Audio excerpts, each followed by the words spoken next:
महर्षि वाल्मीकि जी ने तो रामायण की रचना की है और इस वाल्मीकि रामायण के बाल कांड के पंचचत्वारिंशः सर्गः 45वें सर्ग का हम सभी अभी स्वाध्याय कर रहे हैं। पिछले दिनों बताया गया था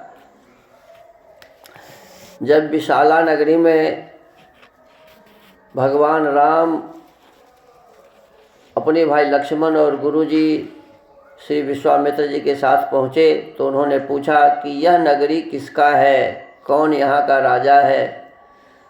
बहुत ही सुंदर वह नगरी था और उस नगरी के संबंध में जब पूछा तो उसके पूछने पर महर्षि विश्वामित्र जी उन्हें बताना शुरू किए। और बताना क्या शुरू किए कि यह जो नगरी है उसके संबंध में मैं तुम्हें बता रहा हूँ। ये भगवान इंद्र ने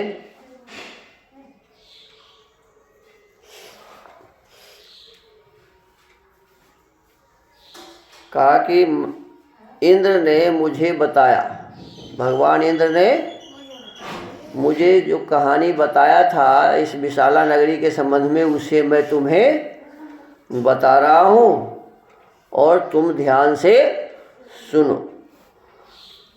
अब क्या बता रहे हैं उसके आगे कि एक थी दीति। क्या थी? एक महिला का नाम क्या था जी? दीति। और दीति के पुत्र थे दैत्य। दीति के पुत्र कौन थे? और एक थी अदिति। एक कौन थी? और अदिति के पुत्र थे देवता। दिति के पुत्र दैत्य और अदिति के पुत्र देवता। और दोनों बहुत ही बलवान थे। देवता भी बहुत बलवान थे और दैत्य भी बहुत बलवान थे। दोनों ने विचार किया कि हम कभी भी मरे नहीं, इसके लिए कोई उपाय सोचना चाहिए। दिति के पुत्र दैत्य भी और अदिति के पुत्र देव भी क्या विचार किया जी कि ऐसा कोई उपाय खोजो जिस उपाय के करने से हम कभी मरे नहीं। अब यह विचार करके और दोनों अब आगे एक निश्चय मन में किया। क्या निश्चय किया कि क्षीर सागर का मंथन करना चाहिए। क्या विचार किया जी? और क्षीर सागर का मंथन करना चाहिए यह विचार मन में करके और दोनों मिलकर के एक पर्वत था, पहाड़, उसका नाम था मंदराचल। क्या नाम था जी? मंदराचल पर्वत को उखाड़ लिया। पहाड़ उखड़ेगा?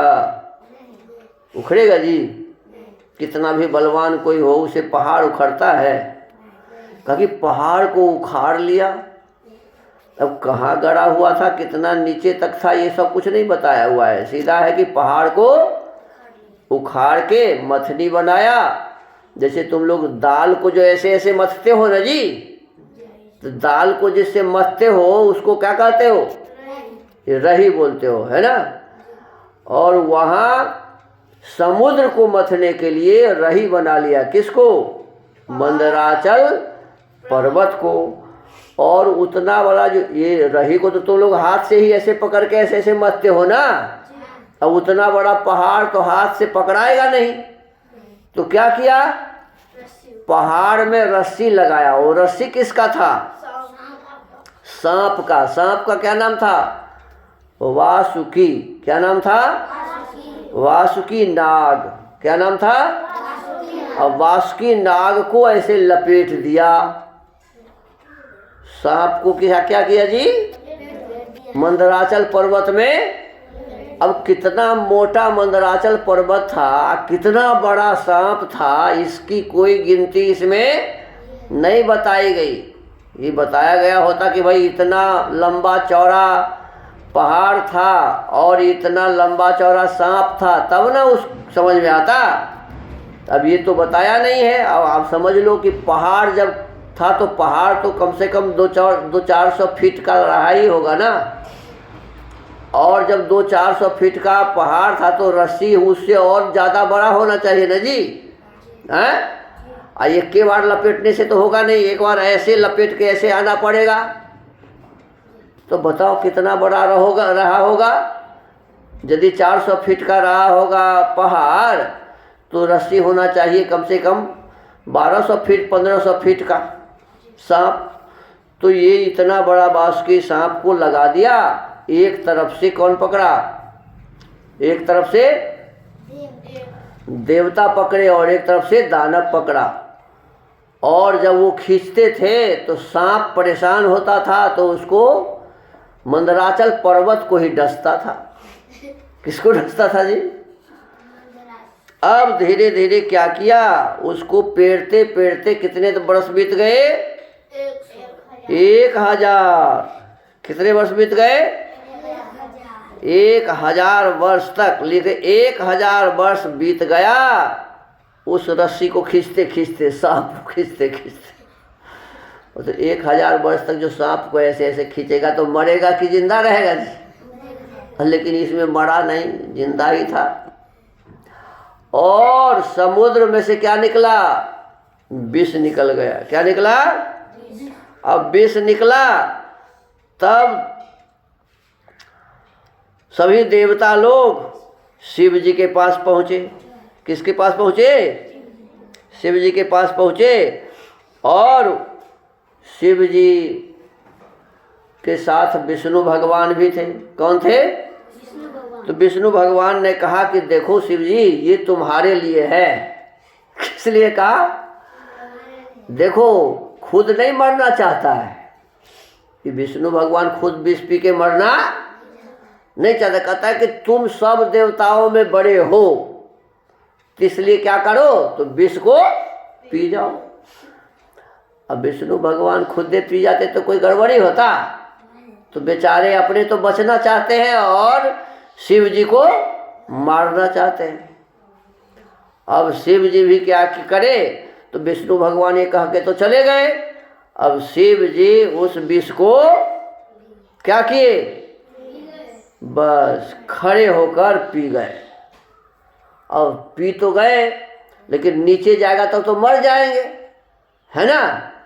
जो कंठ में कोई ऐसा स्थान बना लिया, कंठे में उसको रख लिया। सब विष को कहाँ रख लिया जी? कंठ में रख लिया। यहाँ तक हम लोग पढ़े थे। ये सब हो सकता है क्या? ये सब गप है। क्या है जी? नहीं समझ में आया? ये सब क्या है जी? गप है। न मंदराचल पहाड़ को उखाड़ा जा सकता है, न सांप का रस्सी बनाया जा सकता है, न 1000 वर्ष तक उसको पेड़ा जा सकता है, खींचा जा सकता है। ये सब बेकार की बातें। और पानी में से विष आया, बताओ क्या निकला? अभी तो विष से निकला है, देखो आगे क्या क्या निकलता है। आगे कहते हैं, ऐसा कहकर देव शिरोमणि विष्णु वहीं अंतर्धान हो गए। देवताओं का भय देखकर और भगवान विष्णु की पूर्वोक्त बात सुनकर देवेश्वर भगवान रुद्र ने उस घोर हालाहल विष को अमृत के समान मानकर अपने कंठ में धारण कर। कहते हैं विष को क्या मान लिया? अमृत। तो पागले थे क्या? भगवान शिव पागल थे कि विष्णु विष को अमृत मान लेंगे? विष कहीं अमृत हुआ है? गोबर को हलवा मान लेगा तो हलवा हो जाएगा क्या जी? मान लो गोबर को हम कहेंगे कि हलवा हो गया तो हलवा होगा क्या? अब देखो, ये शिव जी विष को अमृत मान लिया तो वो अमृत हो गया और उनके कंठ में रह गया। कहते हैं देवताओं का भय देखकर, अब विष्णु जी को शंकर जी को देवता का डर भी हो गया। लिखा हुआ है देवताओं का भय देखकर और भगवान विष्णु की पूर्वोक्त बात सुनकर। अब भगवान विष्णु जो थे वो भी तो देवते थे ना, तो उनका बातें सुन करके इनका मन बदल गया, देवताओं से डर हो गया। देवेश्वर भगवान रुद्र ने उस घोर हालाहल विष को अमृत के समान मानकर, विष को अमृत मानेगा तो अमृत हो जाएगा, लेकिन ये आप अमृत मानकर अपने कंठ में धारण कर लिया तथा देवताओं को विदा करके वे अपने स्थान को चले गए। फिर शिव जी, जैसे विष्णु जी अपने जगह चले गए वैसे शिव जी भी अपने जगह चले गए। और जब और जो देवता था फिर अब नाटक करना शुरू किया। क्या किया? क्या नाटक? वही मंदराचल पर्वत को उस सांप जो था, बांस की सांप, उसको इधर से उधर से खींचना शुरू किया। फिर आगे कहते हैं, ततो देवासुराः सर्वे ममंथु रघुनंदन प्रविवेशाथ पातालं मंथानः पर्वतोत्तमः। रघुनंदन, तत्पश्चात देवता और असुर सब मिलकर क्षीर सागर का मंथन करने लगे। फिर वह काम शुरू हो गया। उस समय मथानी बना हुआ उत्तम पर्वत मंदर पाताल में घुस गया। जो ऐसे ऐसे मथ रहा था ना, तो मथते मथते वो पर्वत कहाँ चला गया? पाताल में घुस गया। ततो देवा स गंधर्वास्तुष्टुर्मधुसूदनम त्वंगगते सर्वभूतानां विशेषेण दिवौकसाम पालयास्मान महाबाहो गिरिमुद्धर्तुमर्हसि। तब देवता और गंधर्व भगवान मधुसूदन की स्तुति करने लगे। महाबाहो, आप ही संपूर्ण प्राणियों की गति हैं, विशेषतः देवताओं के अवलंबन तो आप ही हैं। आप हमारी रक्षा करें और इस पर्वत को उठावें। अब देखो अब क्या हुआ। अब वो जो पाताल में धंस गया मंदराचल पर्वत, पेड़ते पेड़ते, तब सब देवता परेशान हो गए। अब इनके पास कोई सामर्थ्य है नहीं जो उसको उखाड़ सके, तो अब किसकी आराधना कर रहे हैं? मधुसूदन। अब देखो ध्यान दो, एक जगह कहा था वासुदेव, क्या कहा था? याद है ना? वासुदेव किसको कहते हैं? कृष्ण जी को। वासुदेव किसको कहते हैं जी?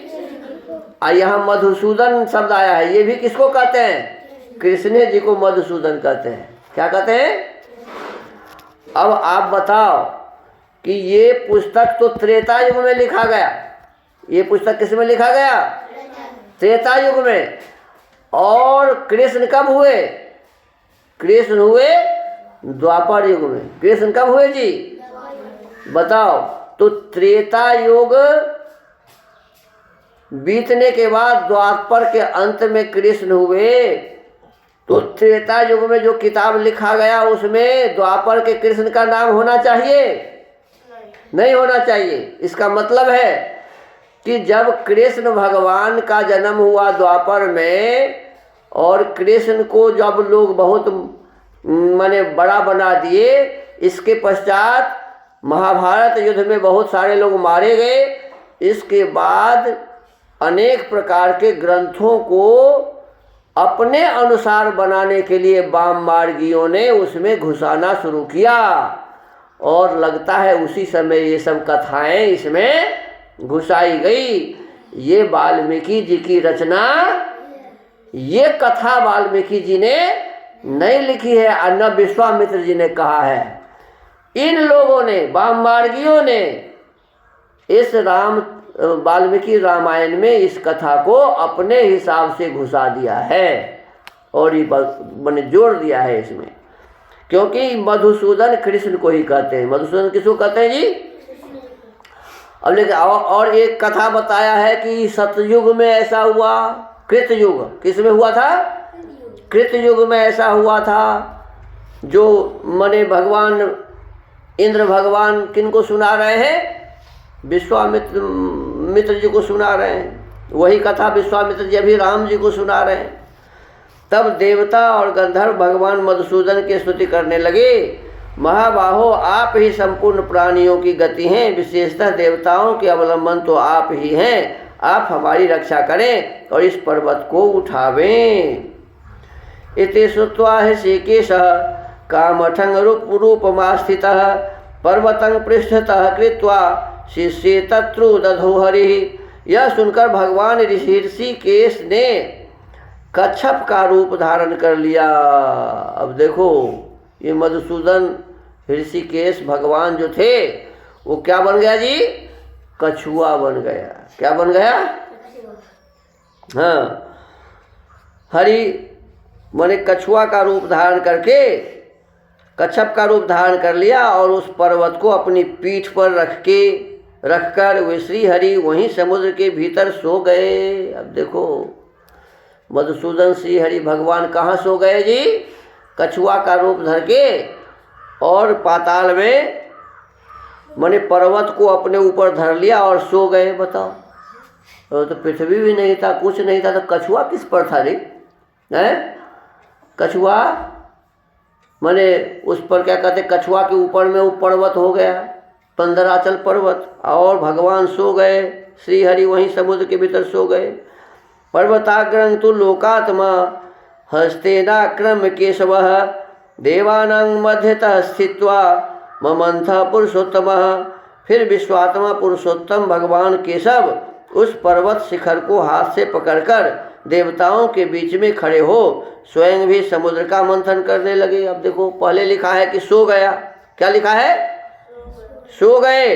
और फिर लिखा है विश्वात्मा पुरुषोत्तम भगवान केशव, फिर उसी केशव भी कृष्ण जी को ही कहते हैं। केशव भी किसका नाम है जी? कृष्ण जी को ही कहते हैं। कहते हैं भगवान केशव उस पर्वत शिखर को हाथ से पकड़कर, अब देखो वो पहले श्लोक में लिखा कि वो सो गए, समुद्र के भीतर सो गए। अब आगे लिखते हैं कि वह केशव उस पर्वत शिखर को हाथ से पकड़ लिया, हाथ से पकड़ लिया और देवताओं के बीच में खड़े होकर स्वयं भी समुद्र का मंथन करने लगे। अब दो ढंग की बात ले गई, एक बार लिखा है सो गए, अब कहा है कि उसको पकड़ के वो भी माने वो सांप को पकड़ के वो भी पर्वत को ऐसे ऐसे चलाने लगे, मंथन करने लगे। तो आज के इस वाल्मीकि रामायण को के स्वाध्याय क्रम को यहीं विराम देते हैं। ओम नमस्ते।